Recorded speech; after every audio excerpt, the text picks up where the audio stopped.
याच कर्मफळाची महिमा आता एका उदाहरणानं समजून घेऊ. एक भक्त तुळजापूर धामात जातो आणि त्याचेच हे बोल आहेत. तुळजापूर धामात मी यायलो, तुझ उंबरठा मी ओलांडिलो.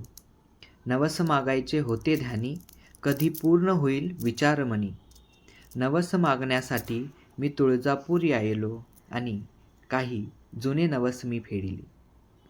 बाळ येत आहे या विचारात कासावीस झालीस तू. पण मी वेडा येतास तुझ्या धामात व्यवहार मांडिलो. तरीही ममता तू दाखविलेस, माझी भूक तान हरविलेस. या विचारात तू भेटेल बाळ माझा, म्हणून मला पाहण्यास मंदिराच्या अंगणात तू आली. पण मी वेडा पैशाने दर्शनाचा मोल केला आणि पाषाण्याचे दर्शन घ्यायलो.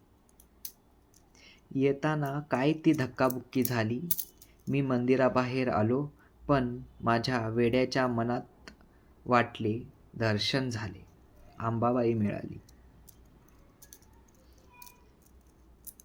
पुढच्या जन्मी तुझ्या पायरीवर गाणे गात बसावा म्हणणारा मी, कसं काय तुझी पायरी विसरलो.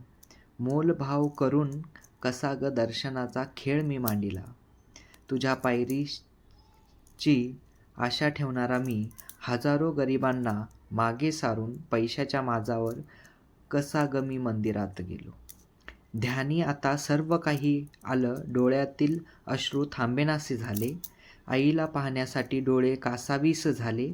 मंदिराच्या मूळ दरवाजाचा उंबरठा ओलांडत होतो, तेव्हा आई बाहेरून मंदिरात येत होती. दोघांची टक्कर झाली. आता दोघेही एकमेकांना पाहिलो आणि आईने तिच्या हृदयाशी मला लाविले.